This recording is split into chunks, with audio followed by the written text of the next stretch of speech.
Hi, it's me, MC of Healthy by George. And I'm coming on here tonight because I really want to talk about dementia. I think we keep seeing things about cognitive problems as we get older, and I've been talking about that myself in the last live where I talked about, it's like that tip of the tongue problem where you suddenly forget. I was forgetting Robert Duvall's name and I couldn't think of it for the life of me, but the minute I kind of let go and relaxed, then all of a sudden his name popped in my head.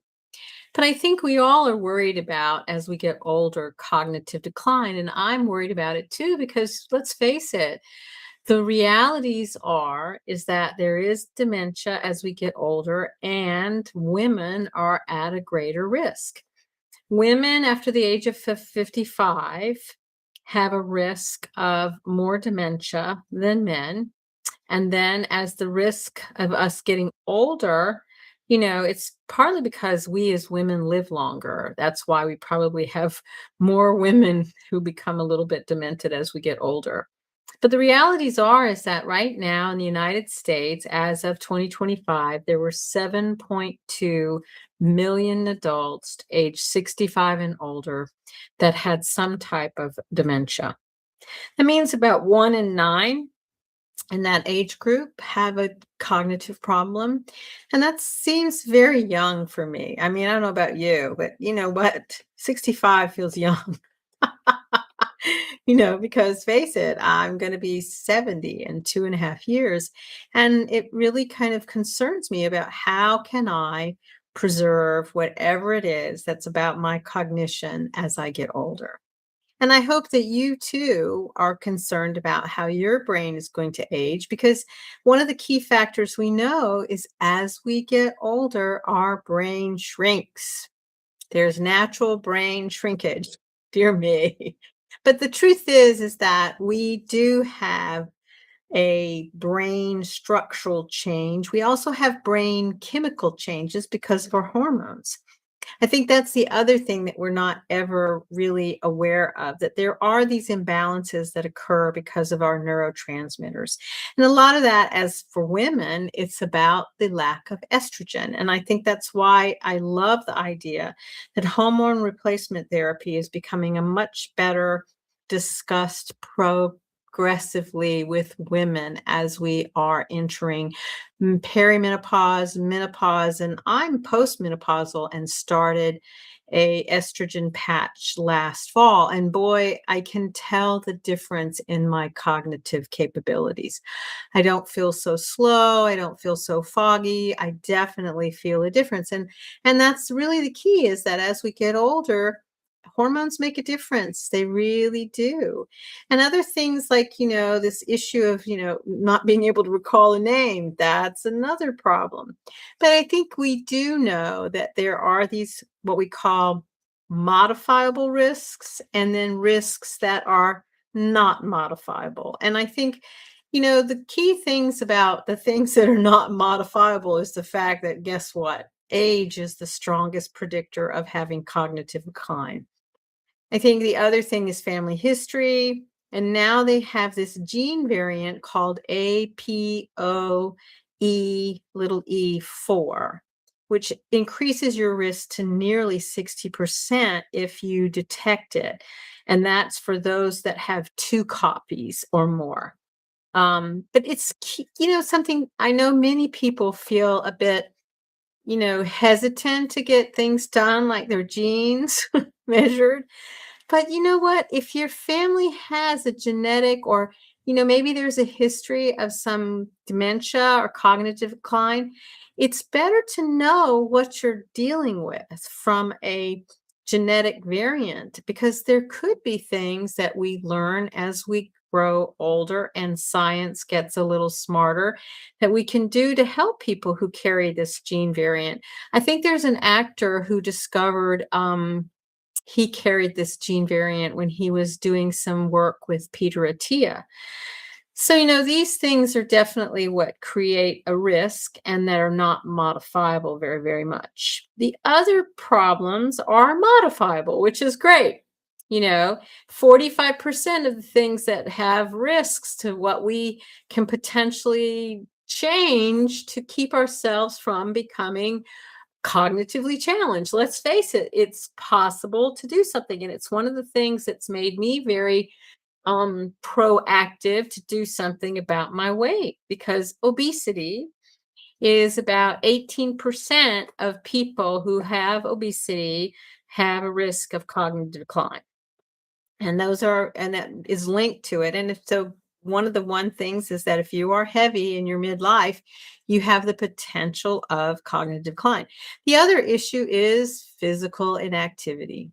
Not moving, people who are sedentary, people who are not getting out there and doing something actively every single day. So I am purposefully making sure and I'm tracking myself now that I have recovered from my hip replacement, which darn, that was something else. The hip replacement, that I never want to do again, hopefully, in my lifetime.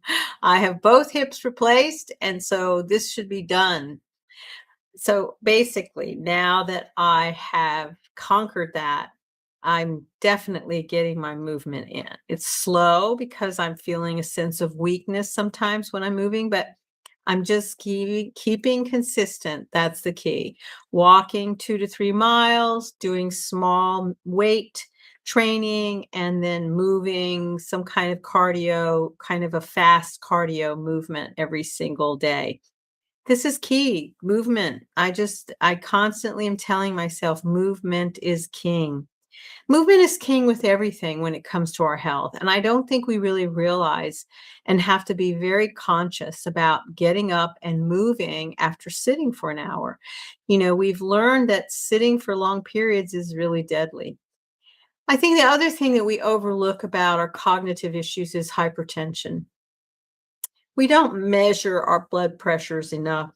And I'm going to be giving a talk next week that really talks about how we can help ourselves with our heart health and our cognitive health by using digital tools. We have a ton of digital tools out there that can help us understand our heart rate, can understand our heart variability, can understand our pulse and our blood pressure. And these things can spike, these things can change. And I think the more that we're capable of capturing that data, real life data for ourselves, it gives us some more information that we haven't had access to. And you know what? If we can catch it, that we're doing something's happening with our body in periods throughout the day where our hypertension suddenly spikes, or maybe in our sleep it spikes for some reason, it's definitely something that's going to give us more information about how to preserve our brain health, prevent strokes, prevent heart attacks, prevent. That's the key. I was so happy after losing the weight that my blood pressure really has become normal. I haven't had to use any blood pressure medicine in almost a year, which is phenomenal. So, that's another big concern is hypertension. So many people walk around with blood pressure that's not under well control, and it's really known as the silent killer. So if you haven't measured your blood pressure, maybe you should invest in a little device that you can just wear. And there's so many of them that will tell you what your blood pressure is. Even on the Apple phone, there is a wonderful app that you can get that'll help you understand your blood pressure just by putting your finger underneath the light or something. It's so simple. Definitely, it's worth it for preventing blood pressure challenges so that we can protect our brains. If your brain is not functioning, you just don't feel like yourself. You don't act like yourself. You feel slow, you feel challenged. It's difficult to be engaged. And so you really, really do want to protect your brain. So if you have any kind of cluelessness about your blood pressure, please go and get something to help you monitor your blood pressure every single day. A device, even buying a simple blood pressure cuff at the CVS or the Walmart that you measure your blood pressure every day, even every other day. It doesn't have to be strict. just get some sense of what is your blood pressure from day to day or week to week, whatever it is. That way, you know more than just once a year that you are not having unusual problems with your heart rate. And so that's a big deal. I don't mean to go on and on about it, but it's a big deal. The other issue is diabetes. I think we really don't understand the whole issue around glucose, but we have now these glucose monitoring systems, although I tried to wear one, frankly, the glucose monitoring, and I don't like it. Maybe it's me and my hypersensitivity or something, but even when I put something sticky over it so that it wouldn't fall off, it just felt so weird to have something stuck on your arm that's this plastic disc. And basically, you walk by something and you knock it and it flies off. So, you know what? I'm not sure that the glucose monitors and I are going to be compatible. I did wear it for a while, and it was something that gave me a lot of information, but, I think that I'm aware of my diabetes risk, and I think that I have a plan. I do every now and then check my glucose, and I have been very pleased that it's not been abnormal, so that really makes me feel good. And again, I think it's about daily looking at how you're moving, what you're eating, how you're sleeping. Those are all key things. Smoking is the other risk.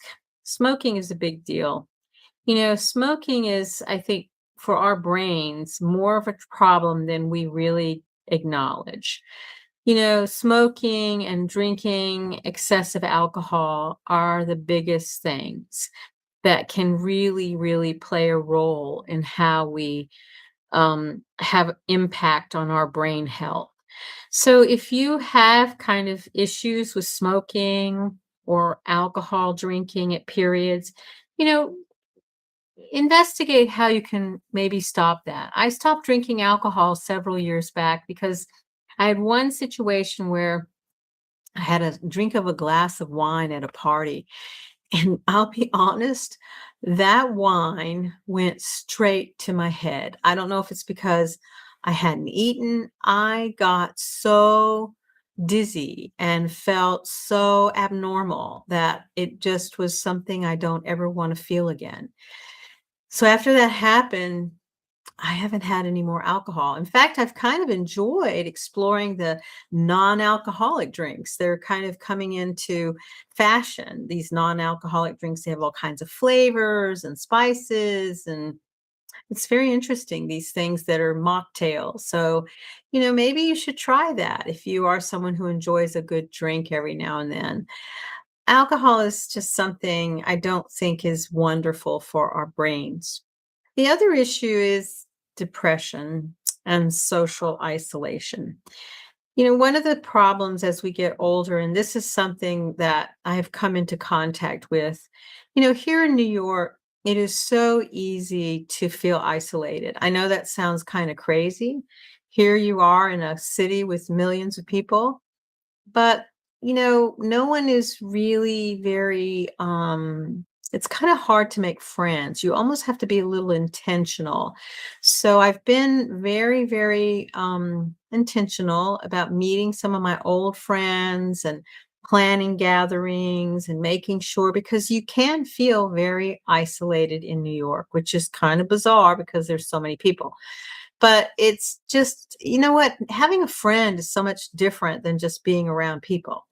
You can go to a concert, you can go to a show, you can go to a performance.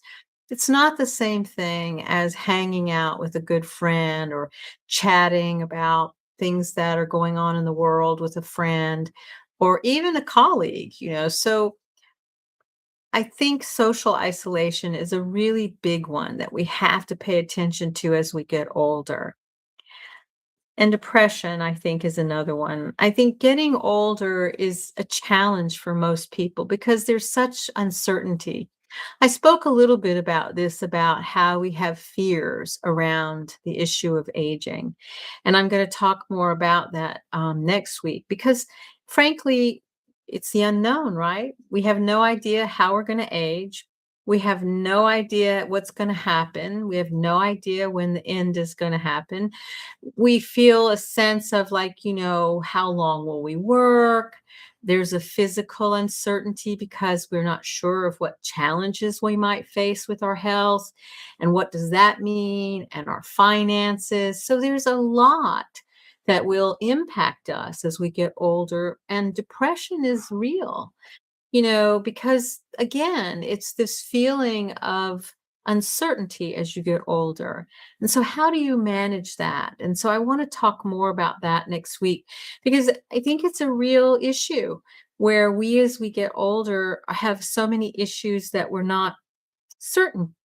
And it's a lot of guessing as to what we can do other than simple things every single day. And I think that's hard. I think it can be hard for people who've never kind of lived in that dynamic of playing it by ear, like I have in my past, of being someone who loves improvisation and mindfulness and meditation. And so whenever these things kind of pop up, I know exactly what to do. Mindfulness is like a treasure for me. I adore using the mindfulness practices that I've learned. And I just think that they offer something that many people feel clueless about how to incorporate in their life. And I really want to support others about making mindfulness something that they can truly hang on to. Because when you become present in the moment in a mindful way, because that's really what it is, when you become present, it's very, for me, it's very comforting because the present moment is all we have, right? Right now, in this moment, breathing in our body, thinking in our brain, feeling our body against the desk, our butt against the chair, the light on our face. I think that that's what I think being in the present moment is all about. And the more and more you can love how that feels and want to be in that space, the less you are aware of fears of uncertainty about the future or regret about the past. You can really allow those things to just kind of evaporate. But I think it takes mindfully thinking about it and having small little tools that you can hang your hat on. And that's what I love sharing to people about. But the other issue is, we have depression, we have isolation, but then there's the issue of hearing loss. Hearing loss is a reality. Hearing and vision loss as we get older are definitely things that we have to consider and how they impact our brain. So, really, really having an understanding of what's going on with your hearing and be proactive. Get that baseline test done. Go and have it checked. Get your vision checked. If anything starts to bother you with your vision, go see an eye doctor. I had some weird things happening with me back in the earlier years, and I didn't realize that it was a part of my having a predisposition to migraines. I would have these things called, they're sort of like a light, a flashing light. I forget what they're called, but it was bizarre and I had no idea what it was. And even if I closed my eyes, I would see these flashing lights. So, don't hesitate to see your doctor if something weird shows up, even if it's passing, even if it happens only for a little bit. Because truthfully, when these little flashing lights because of my migraines would happen, it was not fat. It didn't stay around for long, but they definitely were strange. And I didn't want to not understand what was going on. I think finally, what we're learning is that sleep is another big contributor of not getting good sleep can really, really impact our thinking. If you are having long times of insomnia, about 13% of cases, which is about 450,000 people annually, no, have problems with their thinking because of insomnia.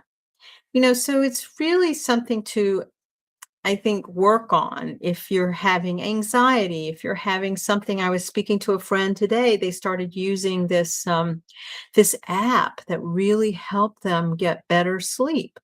So I know for me, I'm using, some sound waves and some other things to kind of give me white noise, and it helps me go to sleep. So figure out whatever will help you go to sleep so that you don't have sleep impairment and that doesn't become something that's chronic.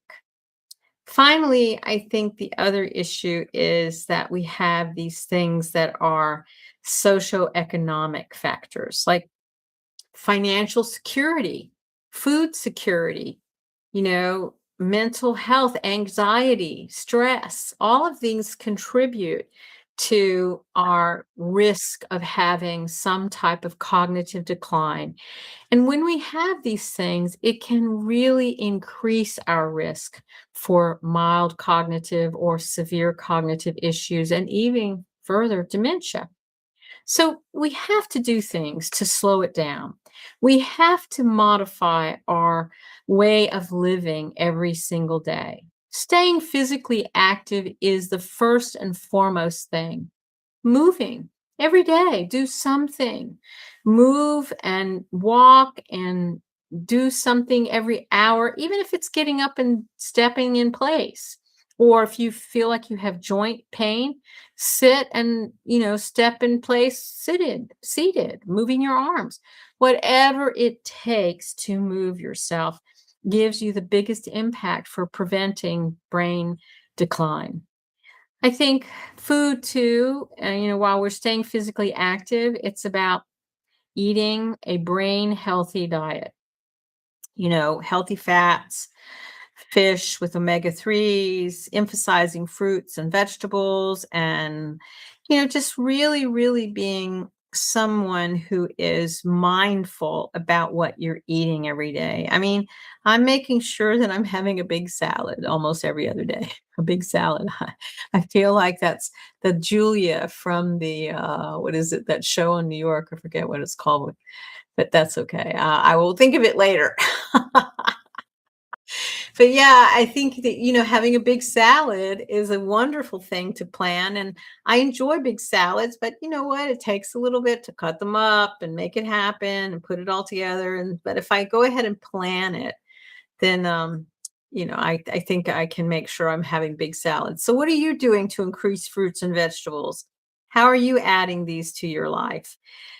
The other issue is our cardiovascular health, as I mentioned, knowing our blood pressure, maintaining the control of our blood pressure so that it is well, what is it? It doesn't fluctuate, that it's under control. This is really, really, truly a big, big deal.